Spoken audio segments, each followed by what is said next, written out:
What's up, everybody? Sean Sevin here with Richview Multimedia. Today, what I'm going to go over is creating a template for Pro Tools for recording. A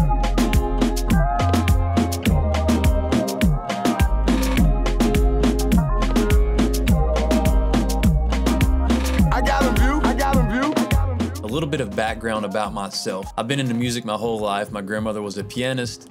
I played trumpet through middle school, played guitar all through high school, then I started playing piano in college and focusing on producing. I first started recording artists back in 2005. I began with Pro Tools and a small little setup in a bedroom. When I first started using Pro Tools, I was completely overwhelmed. As soon as I first opened it, I had no idea what to do.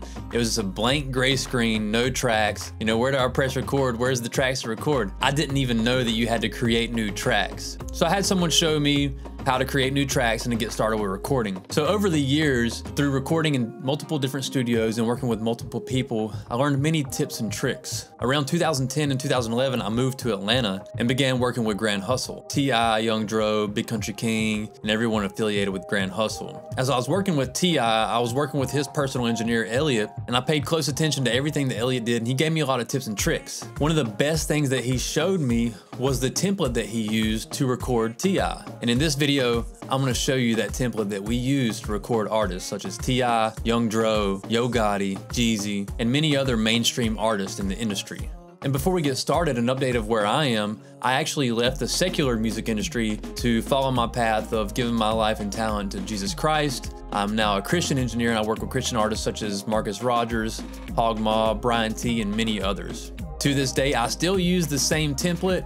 Some things have changed, maybe some plugins that I use on the template have changed, but this template is universal and it works from session to session, artist to artist. It's just the base of starting your recording. So let's get to it. Okay, the first thing we're gonna do is create a new session. Once you have Pro Tools open, you can hit Command N. That's gonna open this box here. The first thing you're gonna do is create your location. So I've got a location here, new template. I'm gonna say open that. Once you have your session, you can name it the name of the song. So I'm just gonna put creating new template. I generally use 48K as a sample rate. You can do 24-bit or 32-bit float. I do 32. And we're gonna create a new session. Now, some of you may have what I have on screen with a click track as your first track that's just there. Sometimes you may even have it like this right here, where it's just completely blank. This was what it looked like the first time I opened Pro Tools. It was an older version, I think Pro Tools 5 or 6. So this is what you're gonna see. The first thing we're gonna do is create a master track. You're gonna hit Command-Shift-N or Control-Shift-N on Windows. That's gonna open this window right here. Now there are shortcuts. You can hold Command and press over and scroll down. So hitting right or down on the keypad. It's gonna be a stereo master track. Or you can just hit the drag down and do stereo, master, and I leave it named master. Boom, there's your master track. The next thing we're gonna create are some auxiliary tracks. Command-Shift-N, stereo, auxiliary input. These are bus tracks. You can leave it in samples, and you can leave them named aux for now. And we're gonna do 10 to start out. One thing I like to do, I don't really like my tracks this big. If you highlight every track, you can click on the first one and then scroll down, hold Shift, Command all of them, or you can just hit Alt and then drag all your tracks. I'll come this size right here. This is the size I prefer. Okay, so next we're gonna create some audio tracks. These are gonna be the tracks that you're gonna record your audio on. Command-Shift-N. Now we're gonna be doing mono tracks for vocals. So we'll start with 15 mono tracks. You don't even have to change anything. And here are your audio tracks down here. The first audio track, we're gonna make a record track. So double click, name it REC or record, whichever one you wanna name it. I'll put record track. And I like to color this one, double click on the color and color this one red. So this is the beginning point. So the first thing we're gonna do is route our auxiliary tracks to the proper bus tracks. If you look here, you can click on the input and go to bus and you see all the bus tracks here. Highlight the first one, hold Shift, highlight all the way to the last one. Next, you're gonna hold Command, Alt, Shift, keep those held down, click here, go to the bus, and just click on the first bus. It routed each one of them to a bus track in order. Next, we're gonna take the first aux track, I'm gonna give 4 audio tracks per vocal. What I'm doing is creating separate vocal sections. For instance, this could be, if I have just one artist, this could be just the main section here. Once we move that down here, we have that bus 1 and 2. We're gonna select these audio tracks here, hold Alt and Shift, go to the bus, select 1 and 2. Now all 4 of these are going into this bus track. So we can name this main box. All right, so next we're gonna take the next one here, create another section, bus 3 and 4, highlight, hold Shift, Alt Shift, select the bus, 3 and 4. We're gonna name this one right here, we'll put Ad-Lib Vox. So what you could do is separate that, have your main, and then have your ad-lib. So if I have multiple artists recording, sometimes what I like to do is separate into multiple sections. Like if I have an artist with a deep voice and with a high voice, you know, maybe go ahead and separate that.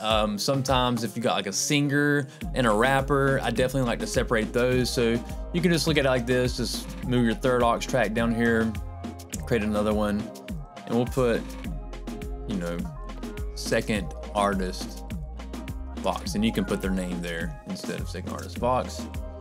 And then highlight, Shift, Alt Shift, and bus 5 and 6. So first off, the reason that I create a record track makes it a lot easier to punch in and to just kind of keep things organized. For instance, say we have an artist who likes to punch in. It could go something like this. All right, so he's rapping on the track, and you're watching, everything's going good, and then all of a sudden he messes up, says punch me in right there. All right, so instead of going and hitting another record track, what you can do is just drag this down and then punch right there. Everything's going good, and then all of a sudden he messes up, and then he can punch in. He can punch in where he needs to punch in at. It just makes it so much easier with the workflow. Drag down.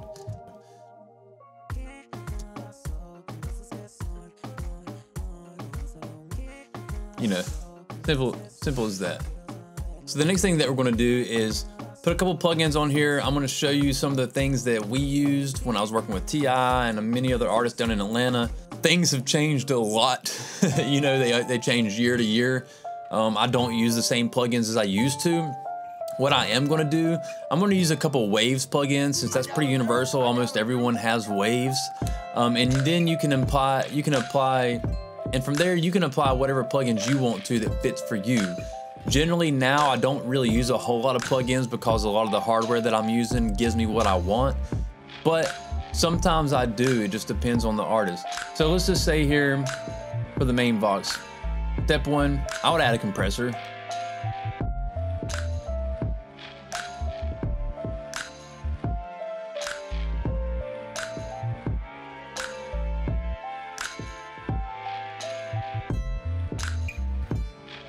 So the Puke Child 670 is a compressor that we used to use a lot down in Atlanta. I'd see this on a lot of people's sessions, a lot of people's templates. From here, what you're gonna wanna do is you kind of watch it as you're recording or while you're doing your test run, you can kind of watch it. You don't really need it hitting real hard, but what you can do is you can add a little bit of volume if you need to. I go over recording vocals on a previous video. I'll post that up here. But yeah, just kind of watch it, maybe add a little bit of volume if you want to. From there, what I like to add is the SSL channel.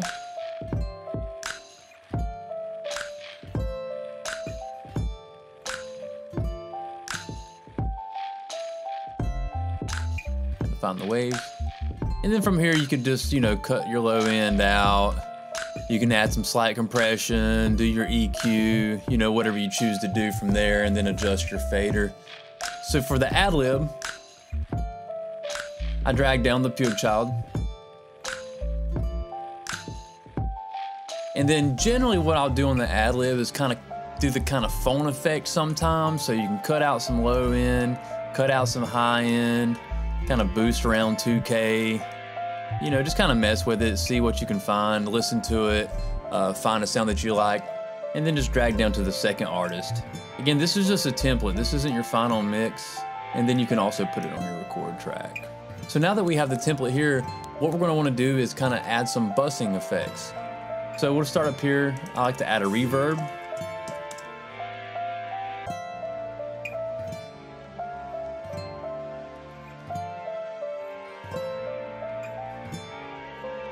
And I'm gonna use waves.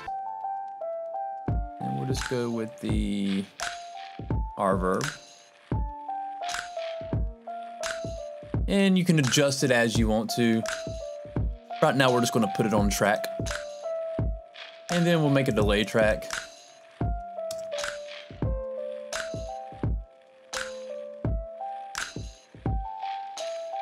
And you can set the BPM and set it to whatever you want to. Generally, I put on a quarter. I usually turn the analog off on the H delay because there is a little hiss that it has. And then you can adjust things as you go with your liking. Okay, again, this is a bass template to help you with your workflow so that when you start your session, if you save this as a template, you can open this up and then you can import the beat. You're ready to go. If you're working in the same studio, you don't really have to change your inputs. Like, you're ready to go. You can open this, import the beat, you're ready to record. It makes the workflow so fast. So next thing you want to do is, what I like to do is go ahead and you notice here we got the buses here. Reverb is 9 and 10.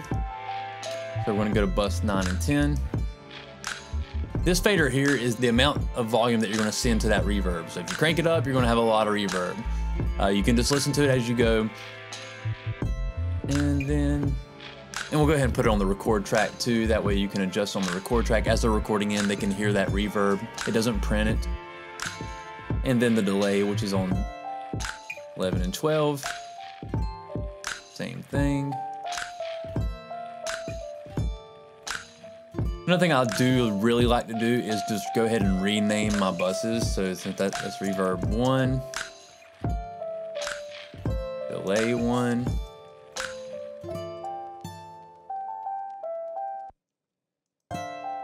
And this right here is pretty much it. This is your bass template for recording.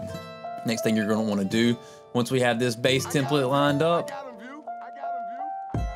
file, save as template, and you can choose where you save it at. You can choose a category, you can add a category, then name it, and then hit OK. So this is the bass template that we used in Atlanta with T.I., Young Dro, you know, all Grand Hustle, almost all the engineers that I worked with were using templates like this. I mean, this is just a basic setup template here. You can always change your plugins, change what you use. You don't have to use plugins, and then you can also add more aux tracks and add more audio tracks as well to make it however big you need it to be. So I'm going to show you how to start your session opening with this template. All right, so you have Pro Tools open. You're going to go to File, Create New, or Command N. I'm going to select Create from Template, wherever you saved it, and you'll see down here, right here, there's the one I have right there. Create New Template. You can see all these templates I've made. These are where I've changed things up and you know, just did different things as I went. So Create New Template, and we'll create New Template 2. You're going to select your location. I'm just going to save it in here. And we're going to create. And watch. Boom. It opens with that template. Just like that, I'm ready to go. I'm ready to hit the record button. You can see it's ready to go. Now I have latency turned off, so it's going to cut those off. So this is it. This is how you create a template. This is the same template that we used all across the board with many artists. This is going to increase your workflow. It's also going to prepare your workflow for mixing a lot faster. Generally from this point, I don't have to add too much for mixing as far as bus tracks go. I've got enough up here to add my add any additional reverbs, as well as with the track outs.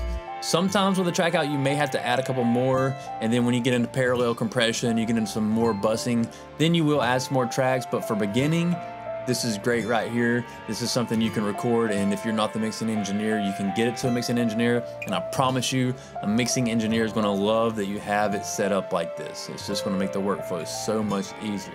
So if you have any questions or comments, definitely leave them down in the comments. I'll be sure to answer them as soon as possible, as soon as I see your questions. If you have any suggestions of videos that you'd like to see me do, I would definitely like to do that for you, so just let me know in the comments what you'd like to see. I hope that this video helps you a ton in your engineering career. Be sure to subscribe, like, and hit the bell to be notified about all my future videos that will be coming out. Again, my name's Sean Sevin with Rich View Multimedia. Hope you have a great day recording and mixing, and God bless.